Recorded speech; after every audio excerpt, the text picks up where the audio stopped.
बिस्मिल्लाहिर्रहमानिर्रहीम। मैं हूं प्रोफेसर शिराज सागर और आप देख रहे हैं मेरा चैनल गुफ्तार एकेडमी। अजीज तलबा, आज एक बार फिर हमारा मौजू है फैज़ अहमद फैज़ की पहली गज़ल, जो कि बहुत अहम गज़ल है। पहले लेक्चर में हम 2 अशार की तशरीह कर चुके हैं। आज दूसरे लेक्चर में बाकी 3 अशार की तशरीह करेंगे। तो आइए शेर नंबर 3 पढ़ते हैं और उस पर बात करते हैं। करो कज जबी पे सरे कफन, मेरे कातिलों को गुमान न हो कि गुरूर इश्क का बांकपन पसे मर्ग हमने बुला दिया। कुछ मुश्किल अल्फाज के मानी जो हैं वो सबसे पहले बयान कर दूं। कज का मतलब होता है टेढ़ा, और जबी का मतलब पेशानी या फिर माथा भी कह सकते हैं। सरे कफन, कफन का कोना, कफन का किनारा भी ठीक है। गुमा ना हो यानी ख्याल ना गुजरे, वहम ना हो, शक ना हो। गरूर इश्क, इश्क का गरूर। बांकपन बड़ा अहम लफ्ज है। इसका पस मंजर मैं आपको बाद में बताऊंगा। फिलहाल इसके जो मानी हैं, अनोखापन, अलबेलापन या वजादारी भी आप इसका मतलब ले सकते हैं। पसे मर्ग का मतलब यानी मरने के बाद। तो मफहूम है कि मेरे चेहरे पर कफन को टेढ़ा कर दो ताकि मेरे कातिलों को ये ख्याल ना आए कि मौत के बाद मैंने गुरूर इश्क का बांकपन तर्क कर दिया है। सबसे पहली बात कि कज कुलाही, टेढ़ी टोपी या टेढ़ी पगड़ी, ये गुरूर और वजादारी की अलामत है। यानी अगर कोई शख्स अपनी पगड़ी को जरा टेढ़ा करके रखता है या अपनी टोपी को जरा टेढ़ा करके रखता है, तो ये सादगी नहीं हो सकती। ये रंगीन मिजाजी तो हो सकती है, ये बांकपन तो हो सकता है, ये निरालापन तो हो सकता है, लेकिन सादगी नहीं हो सकती। कुछ लोग जानबूझकर ऐसा करते हैं ताकि अपने आप को मुनफरद रखें, लोग उनकी तरफ मुतवज्जे हों या लोग उनको अहमियत दें। तो ये दर हकीकत इसका जो पस मंज़र है वो लखनऊ से जुड़ता है। लखनऊ की एक रिवायत थी कि वहाँ के जो रईस थे, वैसे तो लखनऊ में सारे ही अमीर लोग थे, बहुत कम गरीब लोग वहाँ पे होंगे। वहाँ के नवाब जो हैं वो पूरे हिंदुस्तान में मशहूर मारूफ थे। तो वहाँ के जो नवाब थे वो अपनी अपने लिबास को, अपने वजह, अपने अपने हुलिये को ज़रा मुनफरिद रखते थे, और उस हुलिये में वो अपने सर पे अपनी टोपी को ज़रा टेढ़ा करके रखते थे ताकि दूसरों से मुनफरिद नज़र आएँ। वो हिंदुस्तान के किसी भी शहर, किसी भी रियासत में चले जाते तो वहाँ के लोग दूर से देखकर पहचान लेते कि ये लखनऊ का नवाब है या कम से कम लखनऊ का रहने वाला है। तो उनकी जो वजह होती थी, उनका जो हुलिया होता था वो मुनफरद होता था, उनका लिबास मुनफरद होता था, उनका उनका लहजा, उनकी गुफ्तगू, और ख़ास तौर पे उनके जो सर पे टोपी होती थी वो टेढ़ी होती थी। तो वो अपनी शनाख्त को बड़ा जुदा रखते थे। इसी बात को बांकपन कहा गया, और लखनऊ के बांके बड़े मशहूर व मारूफ हैं। अक्सर कहानियों में, किताबों में, नॉवेल्स में या फिर फिल्मों में उनका तस्करा मिलता है। तो लखनऊ के लोगों ने ये लफ्ज़ जो है बुनियादी तौर पर लखनऊ से ही निकला है। तो फिर इसका मतलब बन गया अनोखापन या निरालापन। एक शेर देखिएगा। सर पर हवाए जुल्म चले सो जतन के साथ, अपनी कुलाह कज है उसी बांकपन के साथ।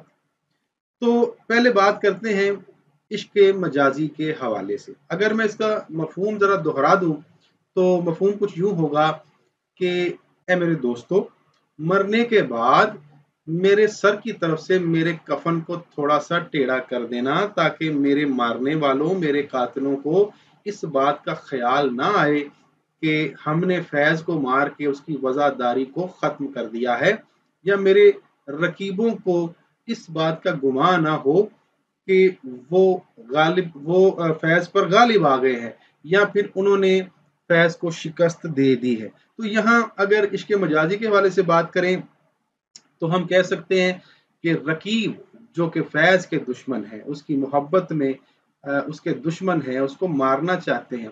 और फैज अपनी जिंदगी में जो इश्क कर चुका है वो बड़ी वजादारी के साथ कर चुका है। उसके इश्क में भी एक निरालापन था, एक अनोखापन था, एक बांकपन था, वो अपने इश्क पर गरूर करता था कि मेरे जैसा इश्क दुनिया में और कोई कर नहीं सकता, मेरे जैसा कोई आशिक सादिक हो नहीं सकता, मेरे जैसा कोई महबूब को चाह ही नहीं सकता, मेरे जैसी मोहब्बत की कहानी किसी की हो नहीं सकती। लेकिन उसके दुश्मन उसको मारने में कामयाब हो जाते हैं। तो वो कहता है कि ठीक है, उन्होंने मुझे मार तो दिया है, जान से तो मार दिया है, लेकिन वो मेरी मोहब्बत को ख़त्म नहीं कर सकते। उनको उनको मरने के बाद भी इस बात का एहसास होगा कि हमने फैज़ को तो मार दिया, मगर उसके अनोखेपन को, उसके निरालेपन को, उसके अंदाज़ को, उसकी वज़ादारी को, उसके इश्क के गुरूर को, उसकी सोच को, उसकी मोहब्बत को हम ख़त्म नहीं कर पाए। तो वो चाहता है कि कुछ ऐसा करें कि मेरे कफन को थोड़ा-सा टेढ़ा कर दीजिएगा मेरे माथे की तरफ से, ताकि लखनऊ के बांकों की तरह मेरी भी वज़ादारी कायम रहे, मैं भी बांका समझा जाऊँ और मरने के बाद भी मुझे शिकस्त ना हो। एक शेर देखिएगा, आशिक का बांकपन न गया बाद मर्ग भी, तख्ते पे गुस्ल के जो लटाया अकड़ गया। अमीर मीनाई का बड़ा ही खूबसूरत शेर है, आप तशरीह में लिख सकते हैं। अब इसका दूसरा रुख देखते हैं अजीज तलबा। जैसा मैंने पहले भी कहा था कि आला मकासिद और बुलंद नस्बुल ऐन की खातिर या उस राह में चलने वाले वो हर हालत में फाते रहते हैं, क्योंकि उनको झुका कोई नहीं सकता, उनको शिकस्त कोई नहीं दे सकता। उनको आप मार तो सकते हैं, लेकिन उनके नजरियात को नहीं बदल सकते, उनके मकासद को नहीं बदल सकते। वो जिस रास्ते पर चल रहे हैं उस रास्ते से उनको हटा नहीं सकते। अगर वो हक परस्त हैं, वो किसी अजीम मकसद की खातिर जिंदगी गुजार रहे हैं, तो आप उनको जान से तो मार सकते हैं, लेकिन उनके नजरियात को नहीं मार सकते। तो फैज अहमद फैज जिस इनकलाबी नजरिए के साथ जी रहा था, जिस इश्तराकी नजरिए के साथ जिंदगी गुजार रहा था, जिस रास्ते पर वो चल रहा था, मजलूमों की पुकार बनकर अपने दुश्मनों के खिलाफ हर कदम पर फाते रहता था। एक इश्क का गरूर वो रखता था। वो इश्क क्या था? उसको मकसद के साथ था। उसके इश्क में भी एक निरालापन, एक बांकपन मौजूद रहता था, और उसके दुश्मन हमेशा उससे खाइफ रहते थे। तो वो नहीं चाहता कि मेरे मरने के बाद मेरे मुखालिफिन को इस बात का एक लम्हे के लिए भी एहसास हो कि हम फैज पर गालिब आ चुके हैं, या हमने फैज पर फतह हासिल कर ली है, या हमने फैज को शिकस्त दे दी है। तो वो कहता है ठीक है, मुझको शिकस्त हो सकती है, मेरे नजरियात को नहीं हो सकती, मेरी इनकलाबी बातों को नहीं हो सकती, मेरे नजरिए को आप शिकस्त नहीं दे सकते। तो एक और शेर दिखेगा, सीना फिगार चाके गरीबा कफन बदोश, आए हैं तेरी बज्म में इस बांकपन से हम।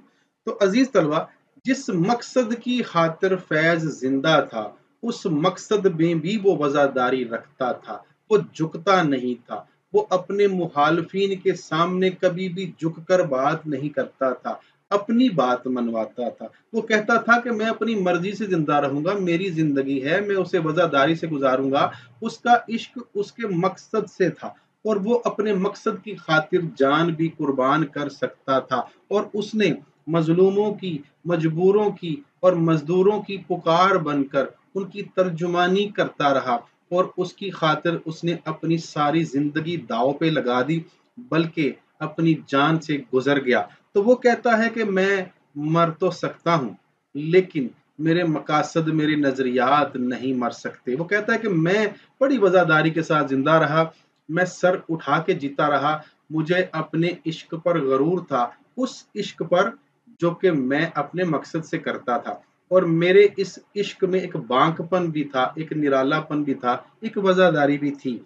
तो फैज चाहता है कि जब उसके दुश्मन उसके जनाजे पर आए, उसकी मैयत को देखें, तो मैयत को देखकर परेशान हो जाए, क्योंकि जब वो देखेंगे कि मेरे माथे पर मेरे कफन का थोड़ा सा कोना टेढ़ा है, तो उनको इस बात का एहसास होगा कि फैज अहमद फैज आज भी अपने नजरियात से दस्तबरदार नहीं हुआ, हम आज भी उसको शिकस्त नहीं दे पाए, आज भी उसकी वफादारी कायम दायम है, आज भी उसका अनोखापन मौजूद है और रहेगा।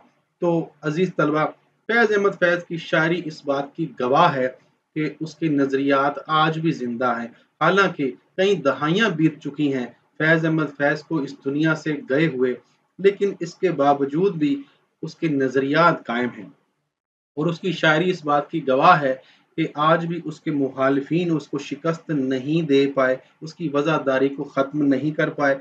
आखिर में एक शेर, कभी ना हुस्न व मोहब्बत में बन सकी वाहिद, वो अपने नाज में हम अपने बांकपन में रहे।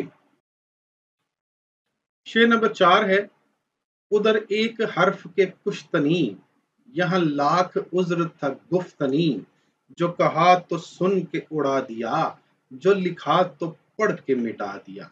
कुश्तनी का मतलब होता है जी मार देने के काबिल, जो जिसको जिंदा नहीं रहना चाहिए। और गुफ्तनी का मतलब कहने के काबिल या वो बात जो करने के लायक हो। उज्र, उज्र का मतलब होता है जी बहाना या सबब भी आप कह सकते हैं। महबूब की जिद थी कि मुझे कत्ल कर दिया जाए, मेरे पास अपनी बेगुनाही के हजारों दलाइल थे, मगर महबूब मेरी बात को हंसी में उड़ा देता है और अगर मैं लिख कर देता हूं तो वो फाड़ देता है। सबसे पहली बात यहाँ रकीबों का जिक्र करना पड़ेगा, क्योंकि अगर मजाजी इश्क के हवाले से बात करें तो रकीबों ने फैज के महबूब को बहुत ज्यादा बदजन कर दिया है। इतना बदजन कर दिया है कि महबूब किसी सूरत भी फैज की बात सुनने को तैयार ही नहीं है। उसकी जुबान पर बस एक ही जुमला है कि किसी तरह फैज को मार दिया जाए, यानी वो अपने आशिक को कत्ल कर देना चाहता है या कत्ल करवा देना चाहता है, उसकी एक बात नहीं सुनना चाहता। उसकी वजह यह है कि वो बहुत ज्यादा बदगुमान हो चुका है, यानी रकीबों ने शायर पर या फैज पर कुछ ऐसे इल्जामात लगा रखे हैं और इतना महबूब को यकीन दिला रखा है कि फैज जो है किसी सूरत भी अपनी मजलूमियत साबित नहीं कर पा रहा। कहता है कि मैं अगर कुछ कहना चाहता हूं तो मेरी बात को सुना नहीं जाता, और अगर मैं कुछ लिख कर देता हूं तो लिखे हुए को फाड़ दिया जाता है। बस एक ही जुमला है मेरे महबूब की जुबान पर, और वो ये कि फैज को मार दिया जाए, बस ये मार देने के काबिल है। तो आशिक पर महबूब जो है वो किसी सूरत भी एतबार नहीं कर रहा, क्योंकि उसको पूरा यकीन है, हालांकि फैज के पास दलाइल हैं, उसके पास ऐसी बातें हैं कि वो अपने आप को बेगुनाह साबित कर सकता है, उसके पास दलाइल हैं, सबूत हैं, लेकिन साबित तो वो तब करेगा कि जब उसका महबूब सुनने को तैयार होगा। वो सुन ही नहीं रहा। एक शेर देखिए, कब वो सुनता है कहानी मेरी और फिर वो भी जुबानी मेरी, उनने कस्तन भी मेरे नाले को ना सुना होगा, गर सुना होगा। तो बाज़ औक़ात महबूब जो हैं वो सुनकर अनसुनी कर देते हैं और फिर बाज़ औक़ात कुछ भी सुनने को तैयार ही नहीं होते। इस शेर का दूसरा रुख भी जो है वो, जैसे मैंने कहा कि इनकलाबी है। तो शायर ने हुक्काम के संग दिलाना बर्ताव का तज़किरा किया है। तो जैसा कि मैंने पहले भी कहा कि जब इंसान किसी नेक मकसद की खातिर, किसी बड़े मकसद की खातिर, किसी अजीम मकसद की खातिर अपनी जिंदगी को वक्फ करता है और राहे हक पर चलता है, तो फिर उस पर बड़ी मुसीबतें आती हैं। उसके रास्ते में फूल नहीं बिछाए जाते, कांटे बिछाए जाते हैं। उसकी रास्ते में रुकावटें आती हैं, आसानियां पैदा नहीं होती। लोग उसको रोकते हैं, हर लिहाज से उसके दुश्मन पैदा हो जाते हैं।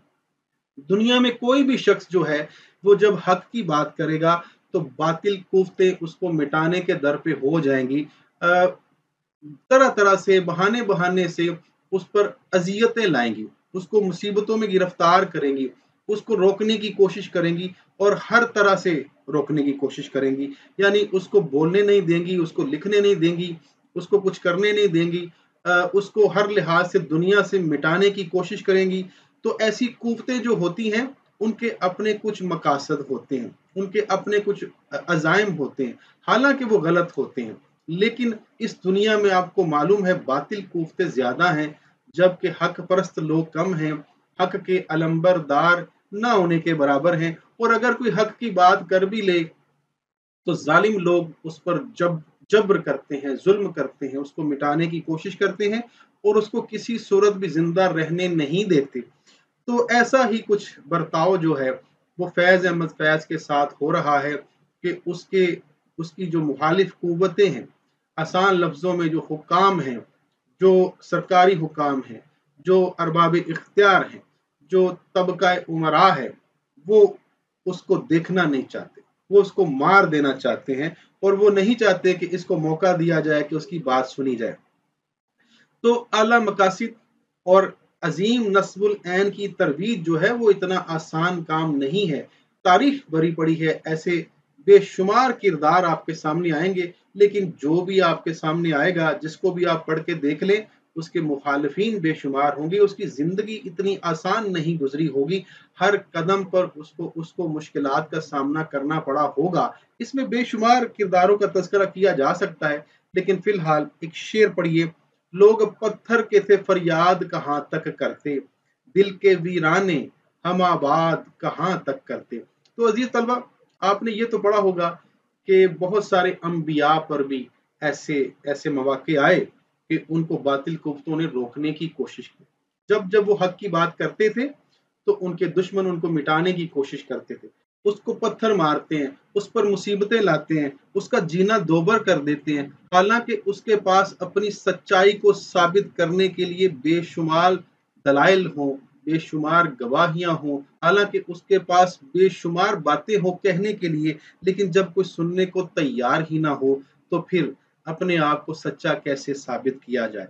अपनी लग्जिश को तो इल्जाम न देगा कोई, लोग थक हार के मुजरिम हमें ठहराएंगे।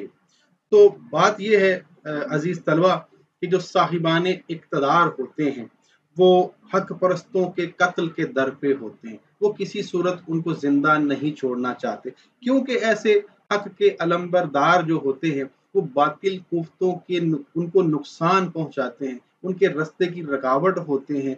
तो इस शेर में भी फैज अहमद फैज कुछ ऐसा ही कह रहे हैं कि खुदा के लिए मेरी बात तो सुन ले, मेरे पास कहने को बहुत कुछ है, लेकिन वो कहते हैं कि सामने वाला मद्दे मुकाबिल मेरी बात ही नहीं सुन रहा।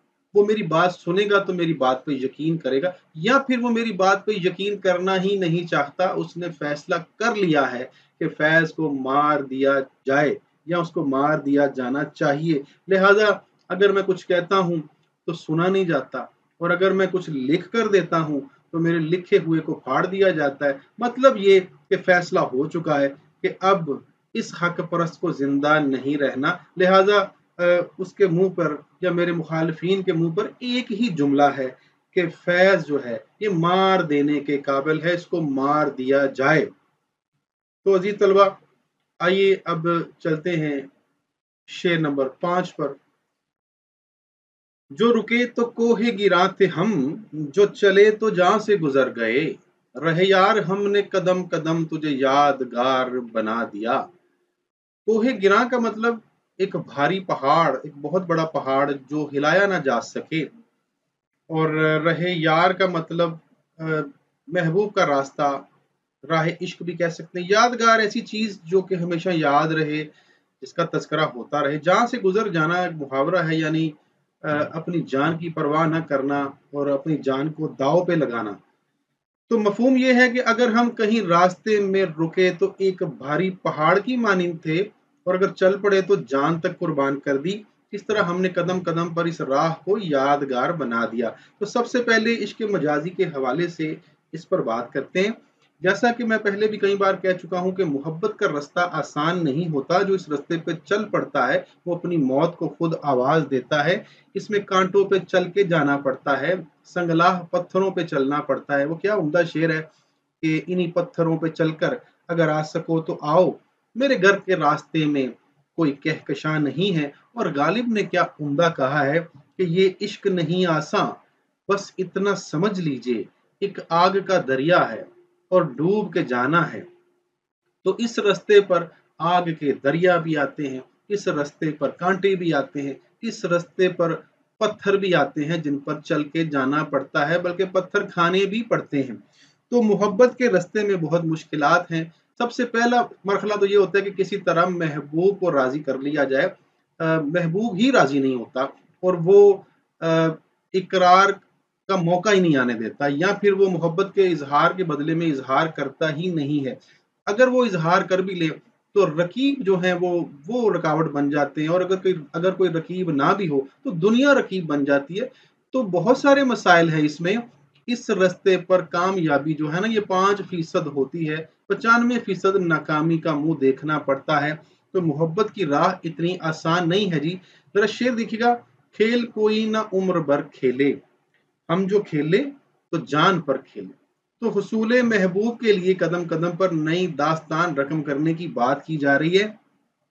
शायर कहते हैं कि मैं अपने मोहब्बत में इतना मुस्तकिल मिजाज था, इतना साबित कदम था कि मैं अपनी मोहब्बत पर कायम रहा।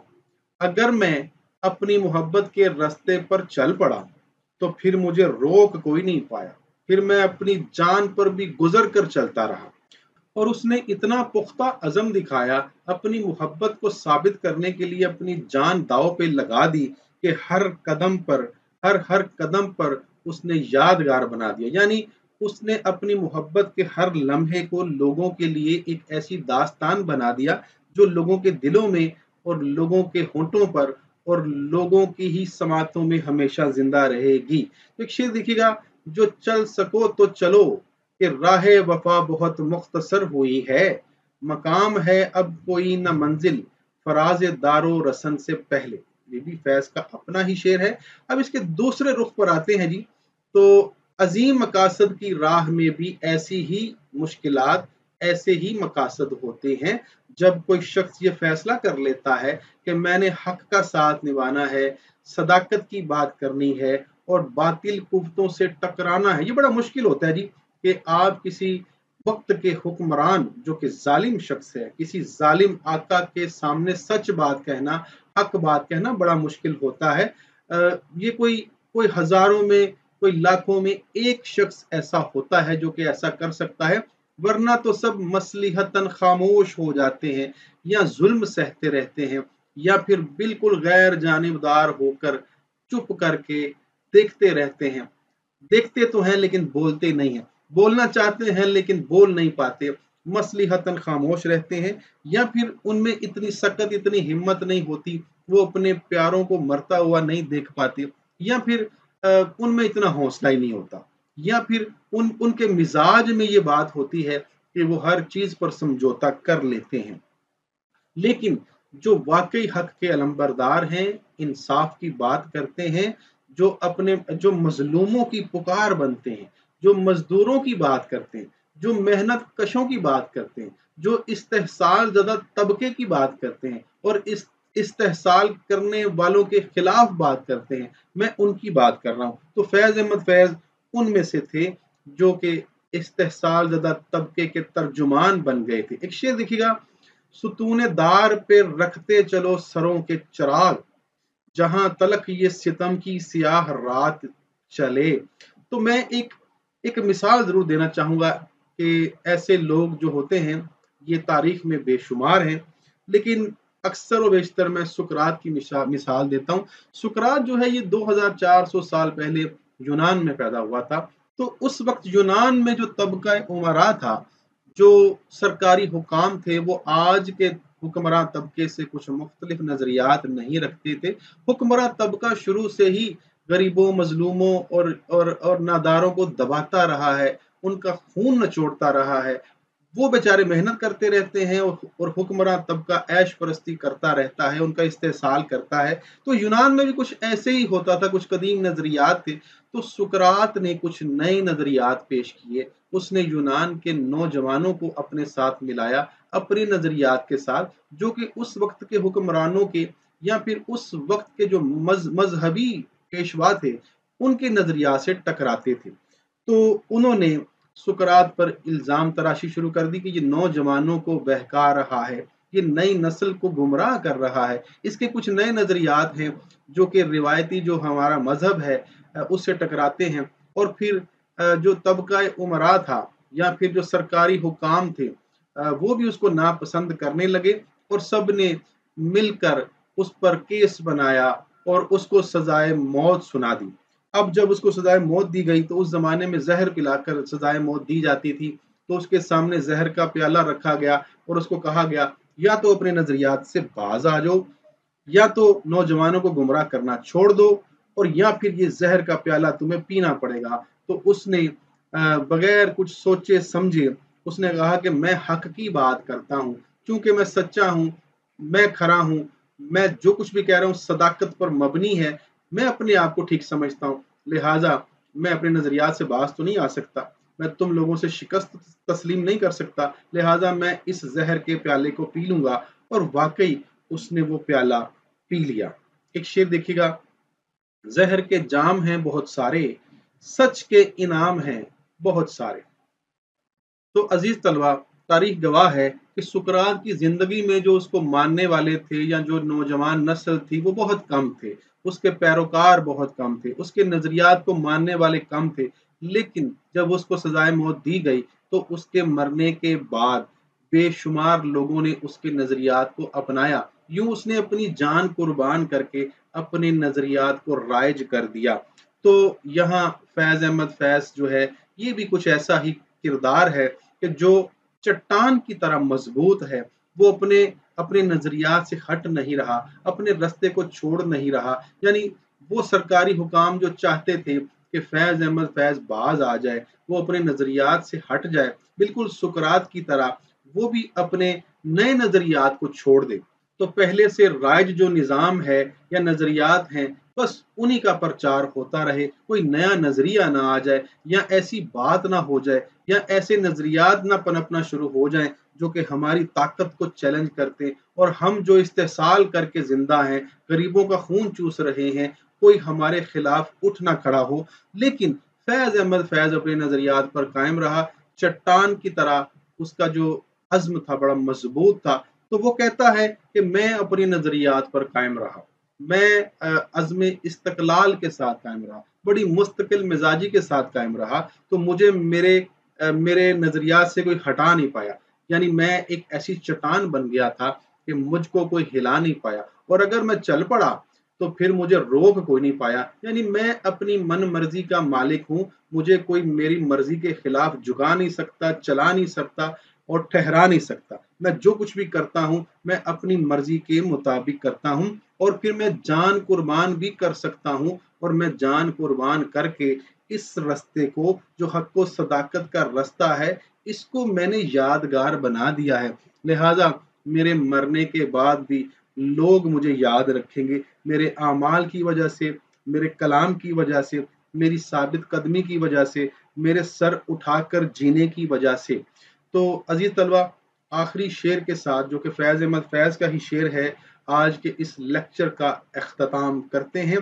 فیض احمد فیض کہتے ہیں کہ جس دج سے کوئی مقتل کو گیا وہ شان سلامت رہتی ہے، یہ جان تو آنی جانی ہے، اس جان کی تو کوئی بات نہیں۔ اس کے ساتھ ہی مجھے اجازت دیجیے، اللہ حافظ۔